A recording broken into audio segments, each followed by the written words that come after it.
¿Alguna vez se han parado a pensar cómo nuestros antepasados en la Edad Media conseguían comida? Sí, mucho antes de esas granjas gigantes o los supermercados que tenemos ahora. La verdad es que era mucho más complicado y, a la vez, fascinante de lo que nos imaginamos. Nada de esa idea sencilla del cazador solitario con su arco, ¿eh? Hoy vamos a descubrir 10 técnicas de caza medievales. Eran ingeniosas, sí, pero también bastante brutales. Estrategias que no solo les aseguraban seguir vivos, sino que a menudo eran la diferencia entre la vida y la muerte para pueblos enteros. Métodos que, les aseguro, muy pocos conocen. Prepárense para meternos de lleno en cómo era la verdadera supervivencia en la Europa medieval. Van a ver esa conexión tan fuerte que tenían con la naturaleza y su increíble capacidad para adaptarse. Lo que estamos a punto de revelar no son solo trucos de caza, son las claves de una sabiduría ancestral sobre cómo dominar el entorno y que por alguna razón se ha borrado de los libros de historia convencionales.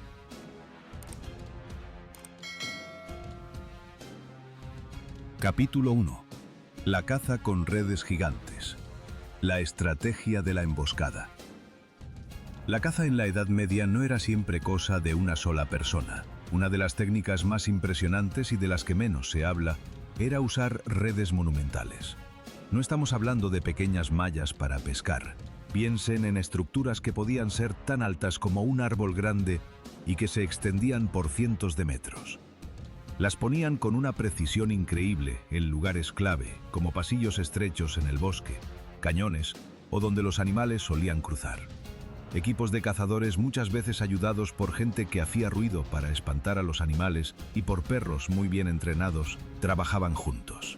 Su objetivo: dirigir manadas enteras de ciervos, jabalíes y a veces hasta osos o lobos peligrosos hacia estas trampas que parecían invisibles. Era de verdad como una operación militar muy coordinada, una forma de ingeniería de la sorpresa para los animales. Pero aquí viene lo interesante. ¿Cómo hacían estas comunidades para levantar y manejar redes tan enormes sin ninguna máquina?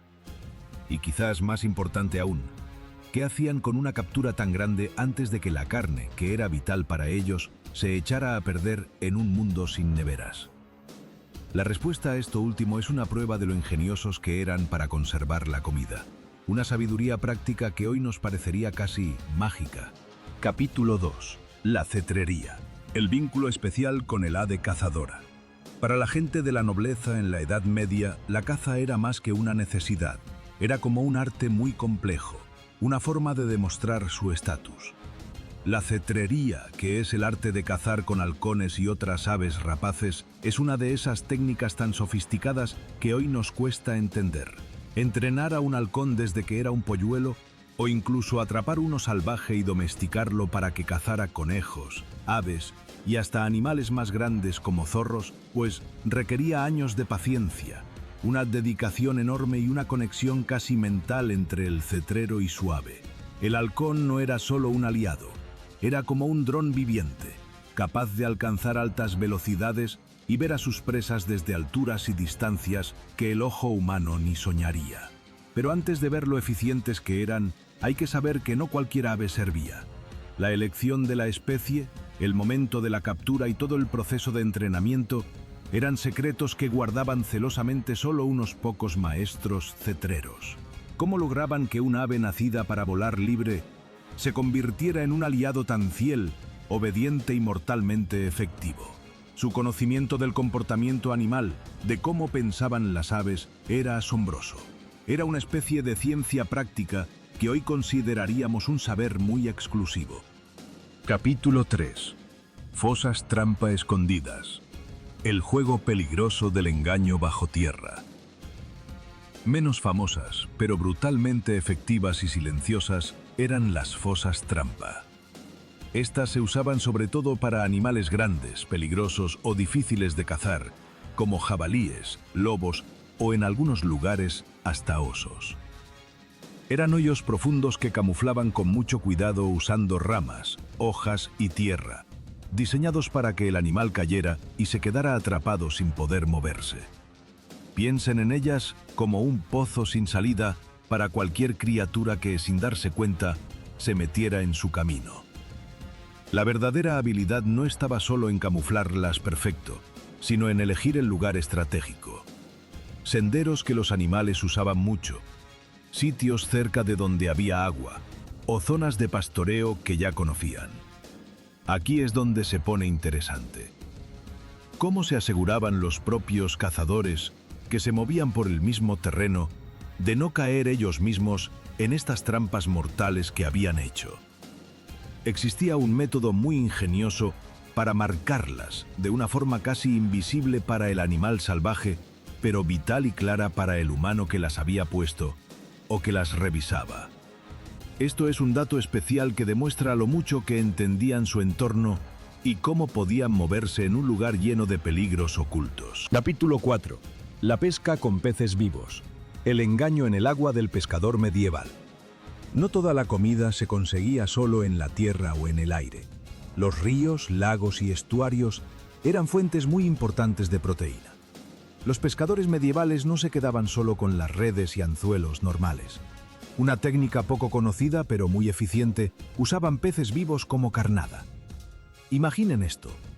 Ataban peces pequeños a líneas especiales que luego metían en el agua. O los ponían en jaulas ingeniosas, con agujeros que permitían la entrada de peces depredadores más grandes, como lucios o anguilas astutas, pero que no les dejaban salir. Era como el cebo inteligente de su tiempo, una trampa natural diseñada para usar el instinto cazador de los peces más grandes. Pero ¿qué tipo de peces pequeños eran los mejores para carnada y cómo se aseguraban de que estos no se volvieran comida para el propio anzuelo antes de atraer al pez que querían? La forma tan sutil y exitosa de este método nos muestra que entendían a la perfección los lugares con agua y cómo se comportaban los diferentes tipos de peces. Un conocimiento que hoy solo tienen los pescadores más experimentados. Capítulo 5. Trampas de lazo y cepos. La paciencia silenciosa del acecho. Para el cazador que iba solo o para las comunidades más pequeñas, donde no podían hacer esas grandes cacerías en grupo, las trampas de lazo y los cepos eran herramientas esenciales. Y, sobre todo, muy silenciosas. Un lazo, hecho de una cuerda fuerte o alambre, podían colocarlo con mucha habilidad para atrapar desde un conejo hasta un ciervo. Estaba diseñado para asfixiar o inmovilizar a la presa de forma rápida y eficiente. Los cepos, a menudo hechos con madera de forma ingeniosa o más tarde con hierro, se ponían escondidos en los senderos de los animales y se activaban cuando el animal los pisaba, atrapándole la pata con fuerza. En conjunto, estas trampas eran como extensiones del cazador, siempre activas, siempre al acecho, incluso cuando él no estaba cerca. Pero antes de entender lo bien que funcionaban, hay que ver que poner estas trampas no era suerte. Requería conocer muy bien, casi como un mapa, los hábitos de migración y las rutas diarias de los animales. Y aquí es donde se pone interesante. ¿Cómo evitaban que la trampa dañara mucho la carne del animal, afectando su valor para comer? O que otros animales, como lobos o zorros, se llevaran la presa antes de que el cazador volviera a recogerla. Su conocimiento del camuflaje, la ingeniería simple y la elección de materiales era clave para que este método funcionara y fuera sostenible. Capítulo 6. La especialización canina, la fuerza fiel de 4 patas. Los perros en la Edad Media eran mucho más que solo mascotas. Eran aliados indispensables y muy especializados en el arte de la caza. Desde los galgos delgados que corrían tras los ciervos a una velocidad increíble, hasta los mastines fuertes que acorralaban y, si hacía falta, inmovilizaban a presas grandes y peligrosas como jabalíes o lobos. Incluso pequeños terriers eran entrenados para rastrear y desenterrar animales que vivían en madrigueras, como conejos o tejones. Cada raza era el experto en su tipo de caza, un compañero entrenado y refinado con el paso de los siglos. Los entrenaban desde cachorros con mucha paciencia y disciplina para una tarea muy específica. Su olfato perfecto, su velocidad explosiva y su ferocidad controlada eran cualidades que no tenían igual. Pero ¿cómo entrenaban a estos perros para ser tan efectivos, tan obedientes y al mismo tiempo tan leales en situaciones de vida o muerte? La conexión entre el cazador medieval y su perro iba más allá de un sentimiento. Era una sociedad donde ambos se ayudaban para sobrevivir. La confianza y el entendimiento mutuo eran sus verdaderas armas. Capítulo 7. Caza con veneno. La eficiencia silenciosa. Aunque era muy polémico y a menudo prohibido o mal visto por las leyes señoriales, el uso de venenos naturales en la caza no era algo desconocido en la Edad Media, especialmente en momentos de extrema necesidad para controlar plagas que destruían los cultivos o en algunas situaciones de caza ilegal. Sustancias que sacaban de plantas como el tejo, la cicuta, el eléboro o incluso de animales venenosos como la víbora podían usarse para untar las puntas de flechas, dardos o, más comúnmente, para impregnar cebos que ponían con estrategia. Era el arma silenciosa y eficiente cuando otros métodos no funcionaban o eran muy lentos. Pero antes de entender cómo lo usaban, hay que ver que manejar esto era extremadamente arriesgado y requería saber mucho de plantas o de venenos. Necesitaban asegurarse de que el veneno actuara rápido en el animal, pero sin contaminar la carne de forma que fuera peligrosa para las personas que la comieran. ¿Cómo lograban este equilibrio tan delicado? Esta es una parte oscura pero real de la lucha por sobrevivir. Nos recuerda que en la Edad Media la línea entre la vida y la muerte era muy fina. Capítulo 8. Redes de mano y trampas para aves. El manjar del aire. Para complementar la comida básica de cereales y legumbres, cazar aves era fundamental. Era una fuente de proteína más ligera y más fácil de conseguir que la caza de animales grandes. Aunque la cetrería era para la gente rica, las comunidades de campesinos tenían sus propios métodos. Las redes de mano, que a menudo lanzaban con una habilidad sorprendente sobre grupos de pájaros que volaban o estaban posados, eran muy efectivas. También usaban una variedad de trampas ingeniosas para aves, diseñadas para cerrarse automáticamente cuando un ave pasaba o se posaba. Algunas usaban semillas pequeñas como cebo, otras, sistemas complejos de cuerdas y pesos. Eran como el suministro rápido de proteínas frescas y ligeras. La efectividad de estos métodos requería paciencia, sigilo y un conocimiento muy detallado de cómo volaban, qué comían y las rutas de migración de las aves locales. Capturar un buen número de aves podía significar una comida abundante para varias familias.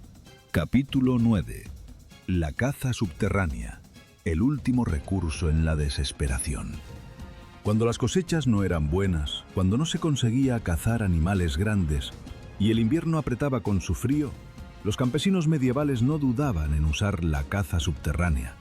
Esto incluía atrapar topos, lirones y, en situaciones muy desesperadas, hasta ratas de campo grandes.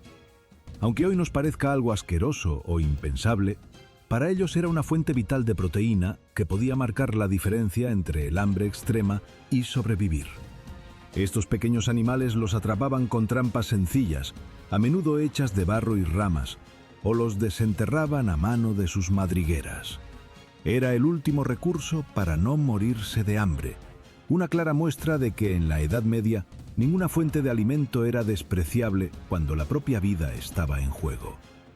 Su instinto de supervivencia los llevaba a buscar en cada rincón del lugar donde vivían. Capítulo 10. La caza con fuego y ruido. El control masivo con estampidas. Finalmente, una de las técnicas de caza más antiguas y a gran escala, usada para mover grandes grupos de animales hacia trampas o hacia los cazadores, era el uso estratégico del fuego o del ruido. Incendios controlados o simplemente grandes hogueras encendidas en puntos específicos del bosque podían usarse para crear una barrera de fuego que empujaba a los animales en la dirección que querían. De la misma manera, el sonido fuerte de gritos coordinados, tambores o el golpear rítmico de ramas y escudos servía para asustar y dirigir a los animales hacia una emboscada que ya tenían preparada. Era como el lector del instinto animal de la época, usando el miedo natural de la manada a su favor. Este método, aunque sencillo en su idea, era sorprendentemente efectivo para coordinar grandes cacerías y asegurar una captura masiva de carne. Un acto de organización y cooperación que demuestra lo mucho que entendían cómo se movían los animales y cómo funcionaban los grupos humanos. Así hemos descubierto las 10 técnicas de caza medievales de las que rara vez se habla. Desde lo ingenioso de las redes gigantes y lo majestuoso de la cetrería, hasta lo brutal de las fosas trampa y la astucia de la caza en el agua. La gente de la Edad Media, lejos de ser solo figuras rústicas, eran cazadores muy adaptables y expertos en su entorno. Podían usar una variedad asombrosa de ingenio, paciencia y cooperación para asegurarse de sobrevivir. Su profundo conocimiento del terreno, de cómo se comportaban los animales y su habilidad para trabajar en equipo o solos demuestran una sofisticación y una capacidad de recuperación que a menudo subestimamos. No era una época fácil ni cómoda, pero sí una donde la astucia, esa conexión profunda con la naturaleza y la capacidad de inventar cosas nuevas eran las verdaderas claves para mantenerse alimentado y vivo. Hemos cumplido nuestra promesa. Estos secretos revelan una perspectiva nueva y mucho más compleja de la Edad Media. Si te ha fascinado el ingenio de la supervivencia medieval en la caza, no te puedes perder nuestro próximo vídeo. Desvelaremos técnicas aún más sorprendentes que usaban nuestros antepasados para sobrevivir en un mundo implacable. Así que ya sabes, suscríbete para no perderte ningún secreto olvidado. Dale like si aprendiste algo nuevo. Y comparte este vídeo con alguien que también ame la historia, como tú. Nos vemos en la próxima aventura medieval.